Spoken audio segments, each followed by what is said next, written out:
ایک بات یہ بھی بتا دوں، حضور اکرم صلی اللہ تعالیٰ علیہ وسلم کی ولادت جس دن ہوئی تھی پوری کائنات میں بہت کچھ تبدیلیاں آئی تھیں، جو صحیح روایات میں موجود ہیں، بہت تبدیلیاں آئی تھیں۔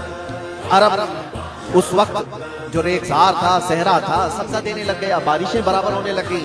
عرب میں آج بھی بارش نہیں ہوتی، سال میں 2-4 بار بارش کے قطرات گر گئے، الگ بات ہے۔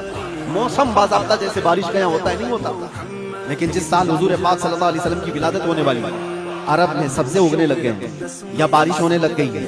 اور اس سال جو حالات کی تبدیلی تھی، ملک شام میں ایک ندی جو سوکھ چکی تھی وہ اچانک جاری ہو گئی، پانی بھر آیا، اور ایک ندی جو ہمیشہ بہتی وہ اچانک سوکھ گئی۔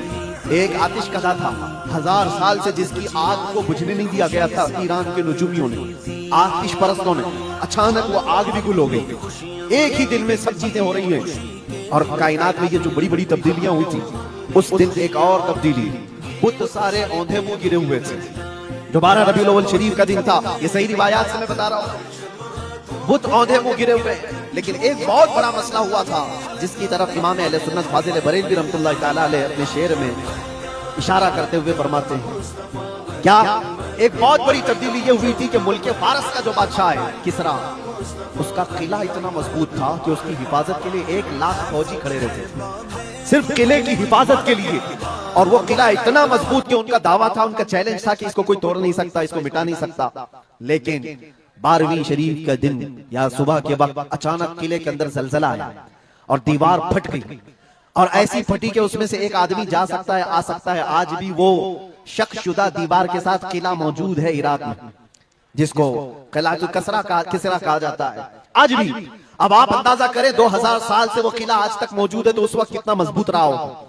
اس وقت قلعے کے اندر زلزلہ آیا اور تخت الٹ گیا، دیوار میں درار پڑ گئی، وہ درار آج بھی موجود ہے۔ بادشاہ حیران و پریشان، دوسرے دن سارے نجومیوں کو بلایا گیا اور پوچھا گیا کہ یہ کیا ماجرا ہے کہ اتنا مضبوط قلعہ کیسے یہ ٹوٹ گیا، یا اس کی دیوار میں شگاف کیسے آ گئی ہے؟ تو سارے نجومیوں نے اپنے علم کے مطابق جو نتیجہ نکالا، بادشاہ سے کہا در حقیقت یہ زلزلہ عام زلزلہ نہیں ہے، یہ تیری دیوار کا ٹوٹ جانا یہ عام سی بات نہیں ہے، ہمارا علم یہ بتا رہا ہے کہ اس روئے زمین پر اللہ کا کوئی نبی پیدا ہوا ہے جو تیری سلطنت کو ختم کرنے والا ہے۔ ایک بچہ عرب میں ایسا آیا ہے، آئی نئی حکومت، سکہ نیا چلے گا، عالم میں رنگ بدلا صبح شب ولادت۔ اس دن جو ہوا تھا اس کو امام اہل سنت کیوں فرماتے ہیں؟ وہ ایک دن کی بات ہے نا، حضور کی ولادت ہوئی، فارس کے قلعے میں کیا ہوا؟ زلزلہ آیا۔ حضور کی ولادت ادھر مکہ میں ہوئی اور ملک فارس میں زلزلہ آیا اور قلعے کے اندر درار آئی۔ اب سنو، اعلیٰ حضرت کہتے ہیں حشر تک ڈالیں گے ہم پیدائش مولا کی دھوم،